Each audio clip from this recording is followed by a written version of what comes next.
زوردار تالیاں. کیونکہ یرمیہ کہتا ہے، یرمیہ 16 باب اس کی جب ہم 15 آیت کو دیکھتے ہیں، تیرا کلام ملا اور میں نے اسے نوش کیا. ایوب کہتا ہے کہ میں نے تیرے منہ کی باتوں کو اپنی ضروری خوراک سے بھی زیادہ ذخیرہ کیا.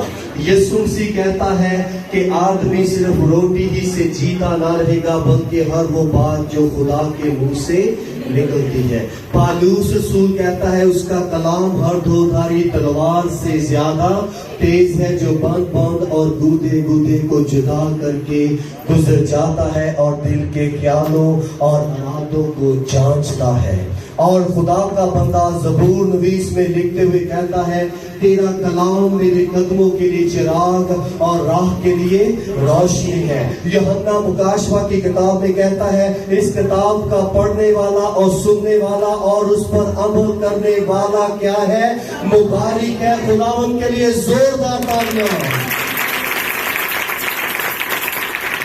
اس لیے آج ہم سب یہاں پر روحانی طور پر بھوکے ہیں، تو اس لیے ایک آیت آپ کے لیے نئے عہد نامہ میں سے شیئر کرنا چاہتا ہوں، جس کا پرانے عہد نامہ کے ساتھ بڑا گہرا تعلق ہے. انگلش کا ایک محاورہ ہے، whatever is concealed in the Old Testament revealed in New Testament. جو کچھ پرانے عہد نامہ میں پوشیدہ ہے وہ نئے عہد نامہ میں عیاں کیا گیا ہے، واضح کیا گیا ہے. لوکا کی انجیل جب ہم اس کا پہلا باب اس کی 53 آیت کو پڑھتے ہیں تو بڑا زبردست سچ ہمیں سیکھنے کو ملتا ہے، جس میں یوں لکھا ہے.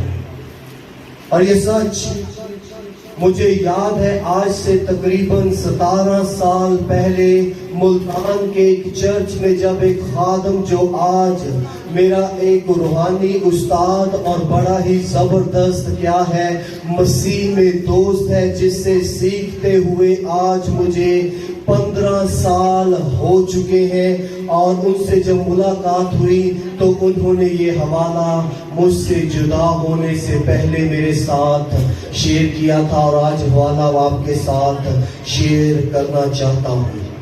لوکا پہلا باب اس کی جب ہم 53 آیت کو دیکھتے ہیں تو لکھا ہے، اس نے بھوکوں کو اچھی چیزوں سے سیر کر دیا اور دولت مندوں کو خالی ہاتھ